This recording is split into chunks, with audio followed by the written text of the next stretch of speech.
এখনো সেইভাবে রাজধানীতে লোকজন আসা শুরু হয় নাই। ফাঁকা, রাজধানী ফাঁকা। আমি আপনাদের মাঝে তিনটি বিষয় নিয়ে কথা বলবো। আজকে হাজির হয়েছি আপনাদের সামনে তিনটি বিষয় নিয়ে কথা বলবো।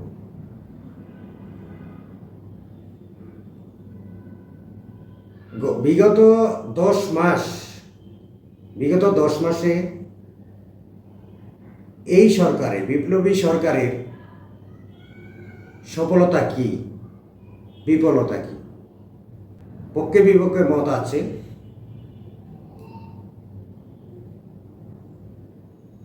কি পেলাম আমরা 10 মাসে, আর বিগত 17 বছরে কি পেয়েছি সেটা আমরা সবাই জানি।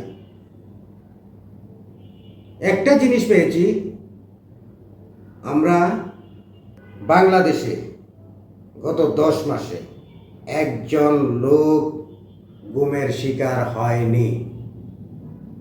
এটা বাংলাদেশের মানুষ, সাধারণ মানুষ পেয়েছি, আমরা পেয়েছি। একটা ক্রস ফায়ার হয়নি। পুলিশ বাদী হয়ে গায়েবী মামলা করেনি। গায়েবী মামলা কেউ হয়রানি শিকার হয়তো হয় নাই। এটাই এই সরকার আমাদের অহংকার এবং গর্বের। ডক্টর ইউনূস উনি লন্ডনে অবস্থান করছেন। সেখানে পক্ষে বিপক্ষে মিছিল হচ্ছে, বক্তব্য দিচ্ছে। এটা আমাদের বাংলাদেশের মানুষের চরিত্র, যে আমরা যে কতটুকু অসভ্য জাতি এটা বিদেশে প্রচার না করলে তো মানে আমাদের অসভ্যতার প্রচার হবে না।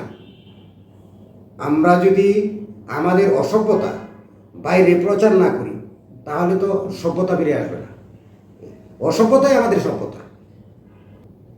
বাংলাদেশের সরকার প্রধান ডক্টর মোহাম্মদ ইউনূস উনি লন্ডনে অবস্থান করছেন, লন্ডনে গিয়েছেন। কি জন্য গিয়েছেন, কি পাওয়া যাবে, কি পাবে বাংলাদেশ, সেটা পরের দেখার বিষয়।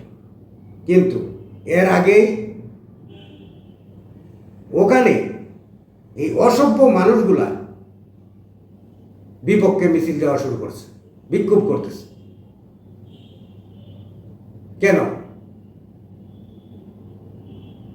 কি কারণে? ডক্টর ইউনূস ওখানে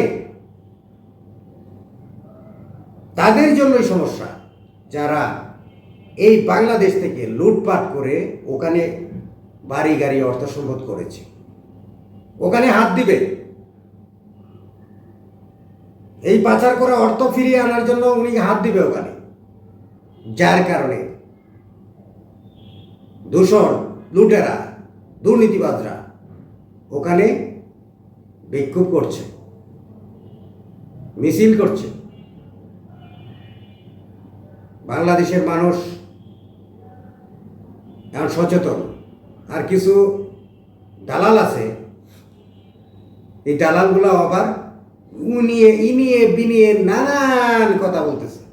ইনিয়ে বিনিয়ে ডক্টর ইউনূস এই কতটি জ্ঞান পাপী আছে না বাংলাদেশে, জ্ঞান পাপী, মহা জ্ঞান পাপী, বিশ্লেষণ করে। এইভাবে যে দেখান যে উনি কি করতেছে, আপনার দিকে যে 3টা আঙ্গুল 4টা আঙ্গুল আছে, আপনাকে দেখাচ্ছে আপনি কি করছেন। আগে নিজেকে নিয়ে সমালোচনা করেন, পরে অন্যকে আঙ্গুলে দেখান। দেখেন তো 5টা আঙ্গুলের মধ্যে আপনি একটা আঙ্গুল দেখাচ্ছেন, একজনের দিকে তাকালেন বা 10 জনের দিকে তাকালেন বা 10 জনের ইঙ্গিত করলেন, কিন্তু 4টা আঙ্গুল কিন্তু আঙ্গুল আপনার দিকে ফিরে আছে।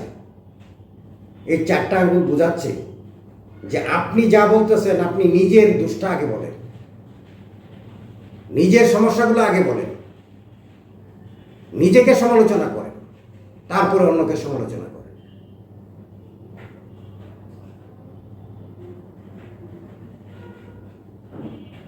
বিএনপির চেয়ারপারসন বেগম খালেদা জিয়া, উনি যে বৈঠকটা করেছেন তাদের দলের ভিতরে, ওনার নির্দেশনা চমৎকার, দেশপ্রেম আছে তার ভিতরে,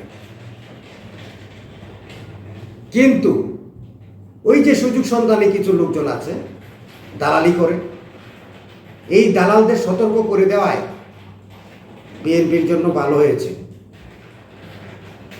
আর অন্যথায় এই দলটাকে তলানিতে পৌঁছে দিত ওরা একটা গোষ্ঠী বা দালালি করছিল।